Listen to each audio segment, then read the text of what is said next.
আজ খুব জোর জানো তো, একটা ভয়ের হাত থেকে বাঁচলাম।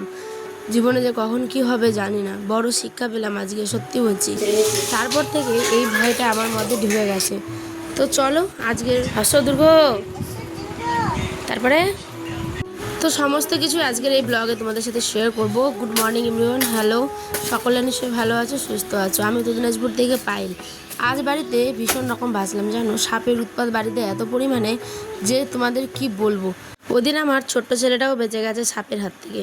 তো পুরোটাই আস্তে আস্তে তোমাদের সাথে শেয়ার করব। তার আগে দেখো আমাদের বাড়ির আশেপাশে, মানে ঘরটার আশেপাশে আর কি, বাড়ির বলছি, খুবই জঙ্গল হয়েছে বন্ধুরা। তো দেখতেই পাচ্ছ এখানে সবসময় আমরা যেহেতু জলটন নিতে যাই, সেই কারণেই কিন্তু এখানটায় আমাকে জঙ্গলগুলো পরিষ্কার রাখতে হচ্ছে। আসলে ঘটনাটা এটাই যে ওদিন আমি রুটি বানাচ্ছিলাম রাত্রিবেলা করে, আর আমার ঘরের আগে দিকে বারান্দাটাতে একেবারে কী হয়েছে বলো তো, আয়ান খেলাধুলো করছিল, আর ছোট্ট একটা সাপের বাচ্চা, হ্যাঁ, একদম মানে আসছিল ওদিক থেকে। আমাদের ইটগুলো তোমরা যারা উঠোনটা দেখেছো তারা তো দেখেছো, ইটগুলো আমাদের ঘর দেওয়ার জন্য এনেছে, কিন্তু ঘর আর কোথায় হচ্ছে বলো। কিন্তু ওখানেই না অনেক বড় বড় দুটো নাকি সাপ আছে, প্লাস ওর বাচ্চাও এখন দিচ্ছে। তো ওই ভয়েই আর কি বলবো, ওদিন আয়ান খুব জোর বেঁচে গেছে।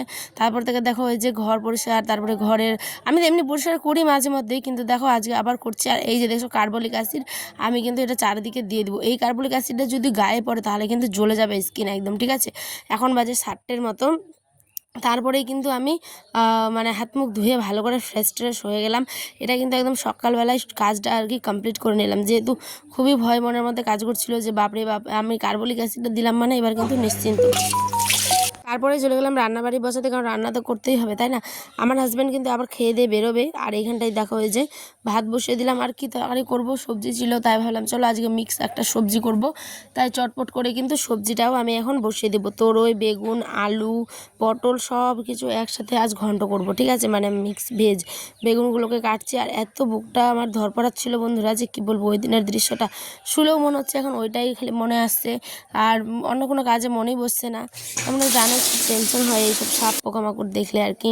তারপরে এখানে সবজিটা ভালো করে ধুয়ে নিয়ে বসিয়ে দিলাম হচ্ছে রান্না করতে। সিম্পলভাবে করবো, মন টন ভালো নেই, তাই পেঁয়াজ আর কাঁচা লঙ্কা আর গোটা জিরে ফোড়ন দিয়ে তারপরে কিন্তু সবজিটাকে ভালো করে ভাজা ভাজা করব। দেখো একটা কথা বলি, এই সবজিটা দেখতে হয়তো নর্মাল, কিন্তু এরমই খাওয়াটা খুব উপকার। এখন 9টার মতো বাজে, তোমার দাদাভাই খাওয়া দাওয়া করেই কিন্তু বেরিয়ে যাবে। তো 9:30 মতো বাজে, এখানে কিন্তু খাবার দিয়ে দিলাম বরের মধ্যে, ঠিক আছে। কি গো আয়ান, সরো সরো, বাবা যাবে, সরো। না ধরো, গাড়িটা রাখো।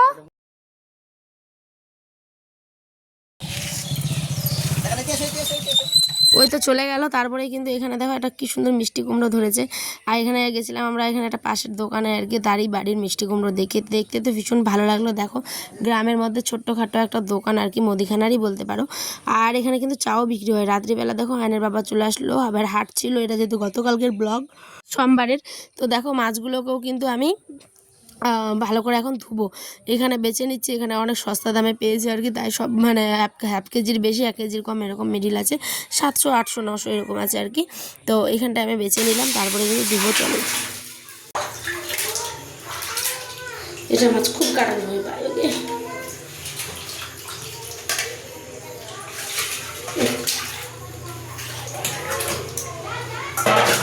তো এখানটায় আমি দেখো ভালো করে মাছগুলো ধুয়ে নিচ্ছি। আসলে আমাদের মেয়েদের জীবনটা এরকমই, তাই না। যখনই ভাবি যে একটু রেস্ট নিব, তখনই দেখো হাতের কাছে আবার কাজ এনে দেয়। কিন্তু কি করবে, কাজ তো করতেই হবে, তাই না।